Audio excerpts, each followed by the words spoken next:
Hello! ரம பூ போட்டு அனைவரும் ஆரோக்கியமாக, சந்தோஷமாக, நிம்மதியாக இருப்பீர்கள் என்று நம்புகிறேன்.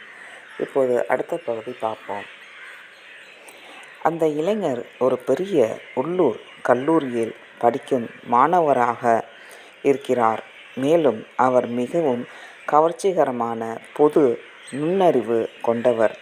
மேலும் அவர் தனது நாட்டின் பண்டைய கலாச்சாரத்தின் மீது அக்கறை கொண்டவராக தெரிகிறது. இந்த விஷயத்தில் எனக்குள்ள ஆர்வத்தை நான் அவரிடம் கூறும்போது அவரது மகிழ்ச்சிக்கு எல்லையே இல்லை. வெள்ளை ஆட்சியாளர்களுக்கு பழுப்பு ஆட்சியாளர்களுக்கும் இடையிலான உறவுகளை சீர்குலைக்கும் முயற்சியில் காந்தி தூண்டிவிட்ட நீண்ட கொந்தளிப்பின் வேதனையில் இந்தியா இப்போது இருந்தாலும் நகரங்களில் உள்ள பெரும்பாலான இளம் மாணவர்களை தாக்கிய அரசியலுக்கான வெறிக்கு அவர் இன்னும் அடிபணியவில்லை என்பதையும் நான் கண்டுகொண்டேன். அரை மணி நேரம் கழித்து எதிர்பார்ப்பு மனநிலையில் ஒரு சிறிய கூட்டம் கூடியிருக்கும் ஒரு திறந்த வெளிக்கு அவர் என்னை வழிநடத்தினார். மையத்தில் ஒரு மனிதர் உச்ச குரலில் ஏதோ சத்தமாக பேசிக்கொண்டிருந்தார்.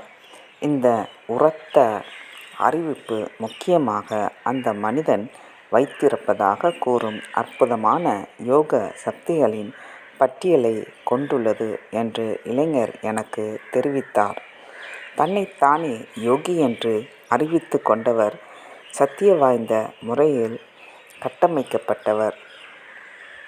அவருக்கு நீளமான தலை, அடர்த்தியான தோள்கள் மற்றும் அவரது உடையின் ஒரு பகுதியாக இருக்கும் அவரது இடுப்பில் சுற்றப்பட்ட பருத்தி துணியின் வழியாக வயிறு வீங்க தொடங்கியுள்ளது. மீதமுள்ளவற்றில் அவர் ஒரு நீண்ட தளர்வான வெள்ளை அங்கி அணிந்திருந்தார். அந்த மனிதன் பற்றி கொஞ்சம் அதிகமாக துணிச்சல் இருப்பதாக நான் உணர்கிறேன்.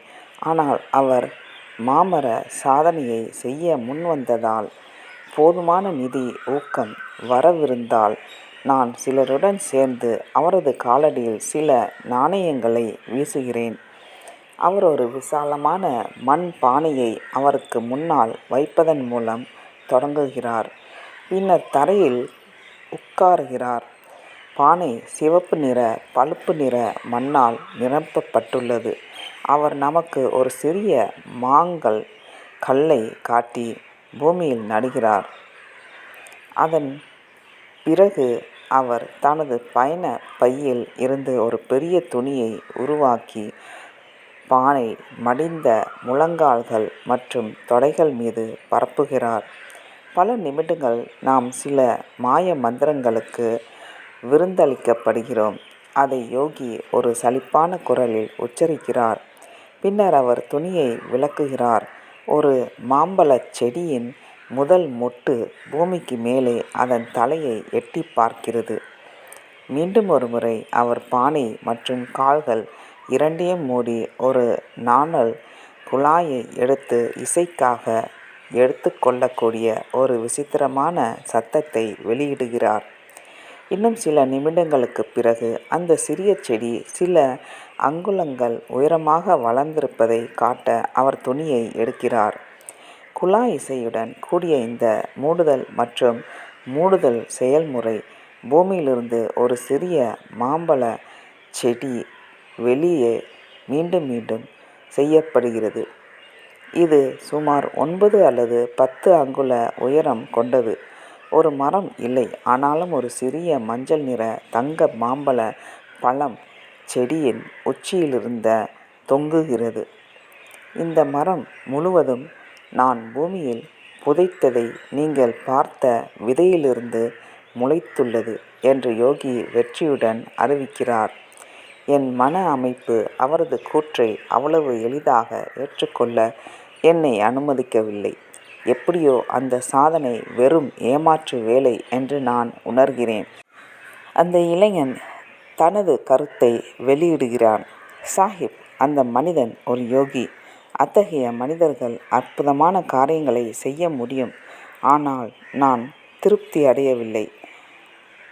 மர்மத்தை புரிந்து கொள்ள முயற்சிக்கும்போது அந்த மனிதன் மாஸ்கலின் மற்றும் டெவன்ட் சகோதர தத்துவத்தை சேர்ந்தவனாக இருக்கலாம் என்று நான் முடிவு செய்கிறேன். ஆனாலும் இந்த விஷயத்தை பற்றி எப்படி உறுதியாக இருக்க முடியும்? யோகி தனது பையை மூடிவிட்டு கூட்டம் மெதுவாக கலைந்து செல்வதை பார்த்து கொண்டே தனது தொடைகளில் குனிந்து கொண்டே இருக்கிறார். திடீரென்று ஒரு யோசனை வருகிறது.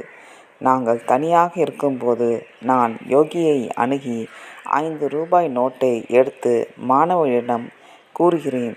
இந்த விஷயம் எப்படி நடக்கிறது என்பதை அவர் எனக்கு காட்டினால் அவரிடம் இந்த பணத்தை பெற முடியும் என்று சொல்லுங்கள்.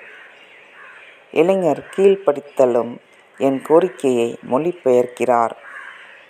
அந்த மனிதர் மறுப்பு தோற்றத்தை காட்டுகிறார். ஆனால் அவர் கண்களில் ஆசையின் பிரகாசத்தை நான் காண்கிறேன். அவருக்கு 7 ரூபாய் கொடுங்கள். இன்னும் குனிந்து அமர்ந்திருக்கும் மனிதன் பேச்சுவார்த்தை நடத்த நான் எடுக்கும் முயற்சியை வெறுக்கிறான். சரி, நாங்கள் அவருக்கு விடை பெறுகிறோம் என்று சொல்லுங்கள். அடுத்த பகுதியில் பார்ப்போம். நன்றி, வணக்கம். ரமா புப்போட்டு.